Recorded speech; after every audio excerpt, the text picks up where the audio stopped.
माझं नाव पूजा अविनाश राऊत. मी सध्या पोलीस उपनिरीक्षक या पदावर साकीनाका पोलीस स्टेशन मुंबई येथे कार्यरत आहे. माझी संपूर्ण सुरुवात ह्या मंचावरून झालेली आहे.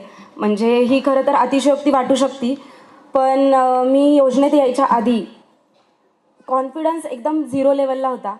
कारण एकदमच गरीब घरातून म्हणा किंवा घरात कोणाचं कधी शिक्षणाचा काहीच पाया नव्हता. त्यामुळं शाळेत चांगल्या होते. म्हणजे पुढे मी थोडक्यात पार्श्वभूमी सांगतेच, पण शाळेत चांगल्या होते. तिथे चांगल्या घरातली मुलं होती. त्यामुळं तिथे मला असं वाटायचं की मी बुजल्यागत स्वतःला समजायचे की मी खूप कमी आहे की काय. पण जसं योजनेत आले त्यानंतर कळलं की आपण ज्या काही गोष्टी करतोय किंवा एक पाठबळ म्हणतो ना आपण स्वतःला कधीच कमी समजायचं नाही, हे या योजनेने शिकवलं. तर मी ज्यांच्या हातून पहिलं आदर्श विद्यार्थिनीचा पुरस्कार घेतला या योजनेत असतानाच त्यांच्यामध्ये इथं बसायचं म्हणजे हा युनिफॉर्म अंगावर घातल्यावर इथून पुढे पण आयुष्यात, म्हणजे ही अतिशयोक्ती नाही आहे, पण इथून पुढे पण आयुष्यात कितीही मोठा सत्कार झाला तरीही इथे बसण्याचा जो मान आहे मला, त्याच्यापेक्षा कोणताच माझ्यासाठी महत्त्वाचा आणि मोठा सत्कार नसेलच.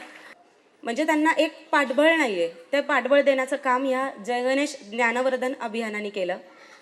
आणि त्यांनी फक्त दत्तक घेण्याचं काम नाही केलं, त्यांनी पालकत्व स्वीकारलं. ह्या पालकत्व ह्या शब्दाला जो काही अर्थ आहे ना, तो तुम्हाला आत्ता नाही कळणार. तो थोड्या 2-4 वर्षांनी जेव्हा तुम्ही कॉलेजला जाल किंवा कॉलेजनंतर जेव्हा बाहेर पडाल तेव्हा कळेल की त्या पालकत्व ह्या शब्दाला किती मोठा आधार आहे. कारण लिडरशिप क्वालिटी असू दे, सगळ्या गोष्टी टीमवर्क करणं असू दे, म्हणजे एकत्र येऊन एकत्र बांधून कसं काम करायचं, ह्या सगळ्या गोष्टी योजनेने मला दिल्यात. आणि त्यामुळंच आज पोलीस खात्यात काम करताना ह्या सगळ्या गोष्टींचा, म्हणजे वरिष्ठांचा मान राखून कनिष्ठांना सांभाळून कसं काम करायचं हे मला योजनेने दिलं आहे.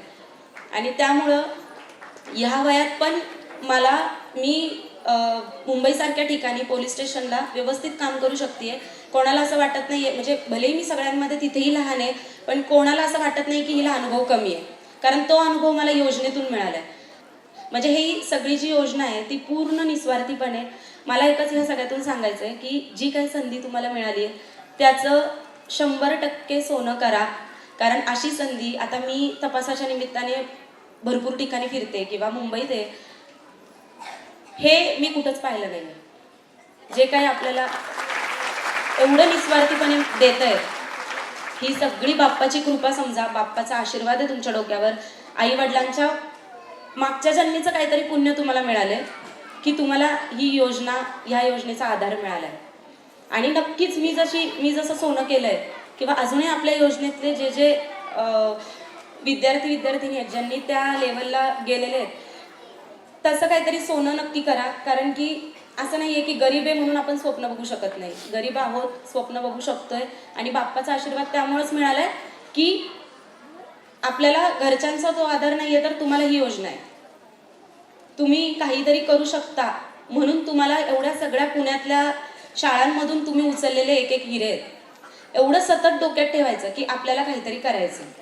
आपण गर्दीत, म्हणजे मी जे बघितलेलं स्वप्न होतं की मी गणपतीला जेव्हा शेवटच्या दिवशी लक्ष्मी कुमठेकर रोडला जेव्हा कुमठेकर चौकात बाप्पाचं जेव्हा आगमन होतं, मी दरवेळी तिथे जायचे की मला म्हणजे मी फोन करून प्रत्येकाला की मला तिथं आल्यावर सांगा, तिथंच 4:30-4च्या दरम्यान बाप्पाचा रथ तिथे येतो. मी दर्शनाला जायचे आणि दरवेळी हात जोडून एकच बोलायचे की बाप्पा मला गर्दीतलं नाही, मला वर्दीत तुझ्या समोर यायचं. आणि ते बाप्पा पूर्ण करून घेतो. फक्त तुमचा 100% त्याच्यासाठी प्रयत्न पाहिजे, एकदम कष्ट करण्याची ताकद पाहिजे. कुठलीही गोष्ट आरामात बसून मिळत नाही. ज्यावेळी आपण शाळेत असतो, शाळेपुरते मित्रमैत्रिणी भेटतात, आपण कॉलेजला जातो, कॉलेजपुरते मित्रमैत्रिणी भेटतात, पण ट्रस्ट हे एकमेव असे की जे मित्रमैत्रिणी आयुष्यभरासाठी राहतात. हे आपण कधीच, म्हणजे, आणि मला सांगायला आवडेल की माझी एकदम लहानपणी आम्ही 8वीला भेटलो होतो ट्रस्टमध्ये आल्यानंतर, ती मैत्रीण नंदिनी आदवडे आत्ता इथे बसली आहे. म्हणजे अक्षरशः ती त्यावेळी कामाला होती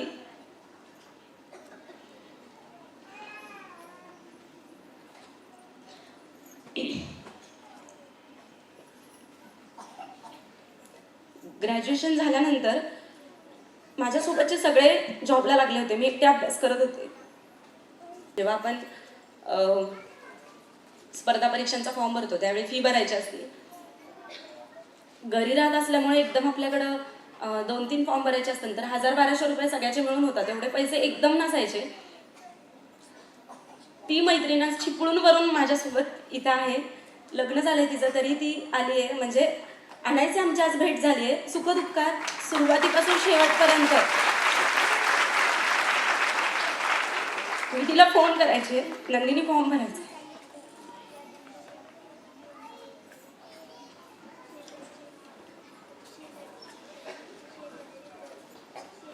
नंदिनी मला फॉर्मचे पैसे पाठवायचे. म्हणजे मला सांगायचं तात्पर्य हे की अशी लोक कमवा, अशी लोक भेटतात, ती फक्त या योजनेत भेटतात. आज जेव्हा खांद्यावर स्टार लागलेत, युनिफॉर्म अंगावर आहे, तेव्हा प्रत्येक लोक आपल्या ओळखीचा नसलेला पण आपल्या ओळखीचा बनतो. पण जेव्हा आपण काहीच नसतो, एकदम शून्य असतो, त्यावेळी जी लोक भेटतात ती खरी आयुष्याची पुंजी मला दगडूशेठ ट्रस्टने दिली आहे. ती मला आयुष्यात कधी भेटली नाही.